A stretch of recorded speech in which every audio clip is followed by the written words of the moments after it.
Coordinates എന്ന ചാപ്റ്ററും geometry and algebra എന്ന ചാപ്റ്ററും related ആയതുകൊണ്ട് തന്നെ രണ്ട് ചാപ്റ്ററിലെയും പ്രീവിയസ് ക്വസ്റ്റ്യൻസ് ഒരുമിച്ചാണ് വർക്ക് ചെയ്യുന്നത്. Draw the coordinate axis and mark the points A00, B23 and C40. What is the perpendicular distance from B to AC? ഒന്നാമത്തെ ചോദ്യം coordinate axis വരച്ച് പോയിന്റ്സുകൾ അടയാളപ്പെടുത്താനാണ്. ഞാനിവിടെ XY ആക്സിസ് വരച്ചിട്ടുണ്ട്. അടയാളപ്പെടുത്തേണ്ട പോയിന്റ്സുകൾ A00, B23 അതുപോലെ C40. ഈ 3 പോയിന്റുകളാണ് നമ്മൾ ഗ്രാഫിൽ അടയാളപ്പെടുത്തേണ്ടത്. 00 ഒറിജിനാണ്, അതായത് ഇത് തന്നെയാണ്, 0യിൽ തന്നെയാണ് 00 ഉള്ളത്. 00 എക്സും 0 ആണ്, വൈയും 0. അപ്പോൾ A00. B23 എക്സ് ആക്സിൽ 2ന് നേരെ വൈ ആക്സിസിൽ 3 മാർക്ക് ചെയ്യുക. അപ്പോൾ B23 എന്ന പോയിന്റ് കിട്ടും. അടുത്തത് C40 എക്സ് ആക്സിസിൽ 4 തന്നെയാണ്. അപ്പോൾ 4 വൈ വാല്യൂ എന്താണ്? 0 ആണ്. അപ്പോൾ 40 C40. ഓക്കെ, 3 പോയിന്റ് അടയാളപ്പെടുത്തി. അടുത്ത അതിലൂടെ ഒരു ചോദ്യം ഉണ്ടായിരുന്നു, what is the perpendicular distance from B to AC? ബിയിൽ നിന്ന് എ സിയിലേക്കുള്ള പെർപെൻഡിക്കുലർ ഡിസ്റ്റൻസ്. അപ്പോൾ ബി എന്ന് പറയുന്ന പോയിന്റിൽ നിന്നും ഇതാണ് എ സിയിലേക്കുള്ള പെർപെൻഡിക്കുലർ ഡിസ്റ്റൻസ് നമുക്ക് മാർക്ക് ചെയ്യാം. പെർപെൻഡിക്കുലർ ഡിസ്റ്റൻസ് മാർക്ക് ചെയ്തു. അവിടെ ഒരു പോയിന്റ് കൊടുത്തു ഡി എന്ന്. ഈ ഡിയിലെ വാല്യൂ എത്രയാണ്? ഇവിടെ ഡി വന്ന് മുട്ടുന്നത് 2ലാണ്. അപ്പോൾ ഡിയിലെ കോർഡിനേറ്റ്സുകൾ 20 ആണ്. ഇനി നമുക്ക് കാണേണ്ടത് ബി ഡി ആണ് കാണേണ്ടത്. ബി ഡി നമുക്ക് എങ്ങനെ കാണാം? ഡിസ്റ്റൻസ് ഫോർമുല ഉപയോഗിച്ചുകൊണ്ട് ബി ഡി കാണാം. ഡിസ്റ്റൻസ് ഫോർമുല എന്താണ്? √(x1 - x2) the whole square plus y1 - y2 the whole square. x1 2 ആണ്, x2 2 ആണ്. അപ്പോൾ 2 - 2 the whole square plus y1 3 ആണ്, y2 0 ആണ്. 3 - 0 ദ ഹോൾ സ്ക്വയർ. റൂട്ട് ഇടുക. 2 - 2 എന്താണ്? 0. 3 അപ്പോൾ 0 സ്ക്വയർ. 3 - 0 3. അപ്പോൾ 3യുടെ സ്ക്വയർ. 0 സ്ക്വയർ 0, 3യുടെ സ്ക്വയർ 9. അപ്പോൾ √9 എത്രയാണ്? 3 ആണ് ബി ഡിയുടെ distance. Prove that the points 3, 5, 6, 7 and 9, 9 are on the same line. തന്നിരിക്കുന്ന പോയിന്റുകളെ A, B, C എന്നുകൊണ്ട് സൂചിപ്പിക്കാം. A35, B67, C99 എന്നിങ്ങനെ 3 പോയിന്റുകൾ എടുക്കാം. നമുക്ക് പ്രൂവ് ചെയ്യേണ്ടത് ഇത് 3ഉം ഒരേ ലൈനിലാണെന്നാണ്. അതിനായിട്ട് നമുക്ക് ഇവയുടെ സ്ലോപ്പുകൾ തുല്യമാണെന്ന് തെളിയിക്കാം. ആദ്യമായിട്ട് എയുടെയും ബിയുടെയും സ്ലോപ്പ് കാണാം. സ്ലോപ്പ് ഓഫ് എ ബിയുടെ സ്ലോപ്പ് കാണാം. എ ബിയുടെ സ്ലോപ്പ് കാണുന്ന ഫോർമുല എങ്ങനെയാണ്? Slope of A B equals, slope കണ്ടുപിടിക്കുന്നതിനുള്ള formula y2 - y1 divided by x2 - x1. ഇവിടെ y2 7ഉം y1 5ഉം ആണ്. അപ്പോൾ 7 - 5 ഡിവൈഡഡ് ബൈ x2 6ഉം x1 5ഉം ആണ്, 3ഉം ആണ്. 6 - 3 therefore 2/3. അതുപോലെ സ്ലോപ്പ് ഓഫ് ബി സി കാണുക. Slope of B C equals 9 - 7 divided by 9 - 6. 9 - 7 2, 9 - 6 3. അപ്പോൾ 2/3 തന്നെ കിട്ടും. അപ്പോൾ എ ബിയുടെയും ബി സിയുടെയും സ്ലോപ്പ് സെയിം ആയിട്ട് കിട്ടി.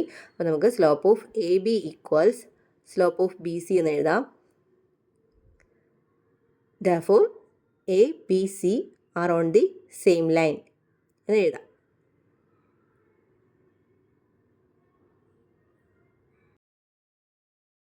A23, B85 and C47 are the coordinates of the vertices of triangle ABC. P is the midpoint of AB and Q is the midpoint of BC. Find the coordinates of P and Q. Find the distance between P and Q. ഇവിടെ triangle A B സിയുടെ 3 vertices തന്നിട്ടുണ്ട്. A23, B85, C47.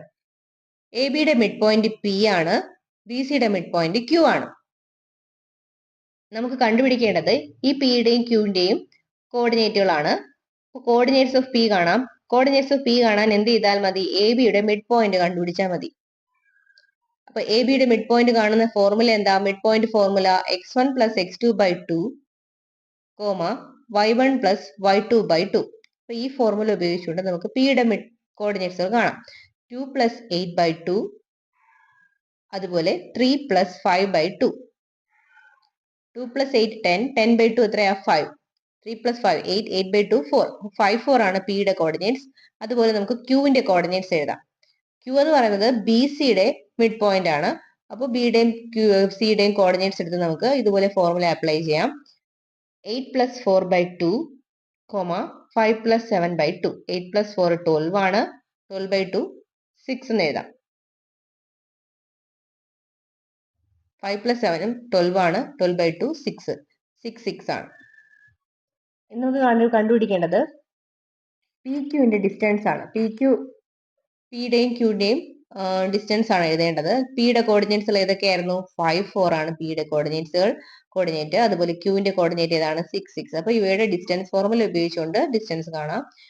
5 - 6 the whole square plus 4 - 6 the whole square. 5 - 6 എന്താണ്? -1 square. 4 - 6 -2ന്റെ square. Root ഇടുക.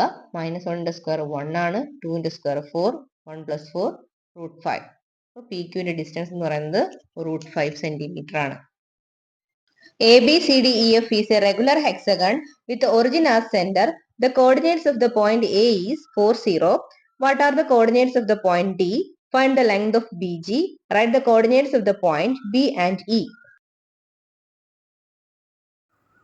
ക്വസ്റ്റ്യനിൽ പറഞ്ഞിരിക്കുന്നത് ABCDEF ഒരു regular hexagon ആണ് വിത്ത് centre as origin. Centre origin ആണ്. അതുപോലെ എയുടെ കോർഡിനേറ്റ്സ് 4 0 എന്ന് തന്നിട്ടുണ്ട്. What are the coordinates of the point D? ഡിയുടെ കോർഡിനേറ്റ്സ് ആണ് കാണേണ്ടത്. അപ്പോൾ A 4 0 ആകുമ്പോൾ ഡി എന്താണ്? ഇത് റെഗുലർ ഹെക്സഗൺ ആയതുകൊണ്ട് തന്നെ ഡിയുടെ കോർഡിനേറ്റ്സ് എന്താണ്? -4 0. ഡിയുടെ കോർഡിനേറ്റ്സ് -4 0. ഇനി അടുത്തതായി കാണേണ്ടത് ബി ജിയുടെ ലെങ്ത് ആണ്. ബി ജിയുടെ ലെങ്ത് കാണാൻ ഇതിനകത്തുള്ള ആംഗിൾസ് നമുക്ക് കാണാം അല്ലേ? അപ്പോൾ ആംഗിൾസ് കാണണമെങ്കിൽ ഈ റെഗുലർ ഹെക്സഗണിനകത്തെ ഓരോ ആംഗിളും എത്രയാണെന്ന് കണ്ടുപിടിക്കണം. നമുക്ക് റെഗുലർ ഹെക്സഗണിനകത്തെ ആംഗിൾ സം എത്രയാണെന്ന് 8ാം ക്ലാസ്സിൽ പഠിച്ചിട്ടുണ്ട്. n - 2 × 180. ഇവിടെ എന്നിൻ്റെ പ്ലേസിൽ നമ്മൾ 6 കൊടുക്കുക. 6 വശങ്ങളല്ലേ? 6 - 2 × 180. 6 - 2 എത്രയാണ്? 4. 4 × 180 ചെയ്യുമ്പോൾ നമുക്ക് 720 എന്ന് കിട്ടും. അപ്പോൾ നമുക്ക് ഇന്നർ ആംഗിൾ, ഇതിനകത്തെ ഒരു ഇന്നർ ആംഗിൾ കണ്ടുപിടിക്കുന്നത് എങ്ങനെയാണ്? 720യെ എത്ര വെച്ച് ഡിവൈഡ് ചെയ്യുക? 6 വെച്ച് ഡിവൈഡ് ചെയ്യുക. ഡിവൈഡ് ചെയ്യുമ്പോൾ നമുക്ക് 120 എന്ന് കിട്ടും. അതായത് ഇതിനകത്തുള്ള ഓരോ ആംഗിൾസും എത്രയാണ്? 120 ഡിഗ്രി വീതമാണ്. 6 ആംഗിൾസ് ഉള്ളത്, ഓരോന്നും 120 ആണ്. നമുക്ക് വേണ്ടത് ഇത്രയും ഭാഗം മാത്രമാണ്, ഈ ഒരു പാർട്ട് മാത്രം. അവിടുത്തെ ആംഗിൾ എന്ന് പറയുമ്പോൾ 120ൻ്റെ പകുതിയാണ്. 120 / 2 ആണ്. എത്രയാണ്? 60 ഡിഗ്രി. അതായത് ഇവിടെ 60 ഡിഗ്രിയാണ്. അപ്പോൾ ഇവിടെ എത്ര വരും? 30 ഡിഗ്രി. അപ്പോൾ 3 ആംഗിൾസും കിട്ടി. ഇനി നമ്മൾ റെഗുലർ ഹെക്സഗണിനെ നമുക്ക് എത്ര ട്രയാങ്കിൾസ് ആയിട്ട് ഡിവൈഡ് ചെയ്യാൻ സാധിക്കും? 6 തുല്യമായിട്ടുള്ള ഇക്വലാറ്ററൽ ട്രയാങ്കിൾസ് ആയിട്ട് ഡിവൈഡ് ചെയ്യാം. അപ്പോൾ ഇത്രയും നീളം 4 ആണെങ്കിൽ എല്ലാ വശങ്ങളും എന്ത് തന്നെയായിരിക്കും നമുക്ക് കിട്ടുന്നത്? 4 തന്നെയായിരിക്കും. അപ്പോൾ AB എത്രയാണ്? 4 സെൻറ്റിമീറ്റർ എന്ന് എഴുതാം. AB എത്രയാണ്?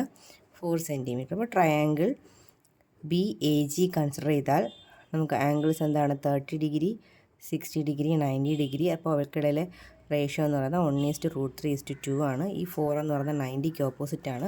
അപ്പോൾ 90ക്ക് ഓപ്പോസിറ്റ് നമുക്ക് 4 എന്ന് എഴുതാം. 2ന് 2 കൊണ്ട് ഇൻറ്റു 4. അപ്പോൾ ഒരു 2√3 എന്ന് വരും. ഇതെന്താണ്? 2. നമുക്ക് കാണേണ്ടത് ബി ജിയുടെ ലെങ്ത് ആണ്. ബി ജി എന്ന് പറയുന്നത് 60ക്ക് ഓപ്പോസിറ്റ് ആണ്. അപ്പോൾ 2√3. ബി ജിയുടെ വാല്യൂ എത്രയാണ്? 2√3. ബി ജി 2√3 എന്ന് എഴുതാം. അടുത്തത് ബിയുടെയും ജിയുടെയും കോർഡിനേറ്റ്സുകൾ എഴുതാനാണ്. ബിയുടെയും ജിയുടെയും കോർഡിനേറ്റ്സ് എഴുതണമെങ്കിൽ നമുക്ക് എ ജി എത്രയാണെന്ന് എഴുതണം. എ ജി എന്ന് പറയുന്നത് 30 ഡിഗ്രിക്ക് ഓപ്പോസിറ്റ് ആണ്. അപ്പോൾ എന്ത് വരും? 30 ഡിഗ്രിക്ക് ഓപ്പോസിറ്റ് 2 എന്ന് വരും. അപ്പോൾ ജിയുടെ കോർഡിനേറ്റ്സ് എന്താണ്? 20. ജിയുടെ കോർഡിനേറ്റ്സ് എന്താണ്? G 20. ബിയുടെ കോർഡിനേറ്റ്സ് എന്താ വേണ്ടത്? ബിയുടെ എക്സ് വാല്യൂ എന്താണ്? 2ഉം വൈ വാല്യൂ എന്താണ്? 2√3. 2, 2√3.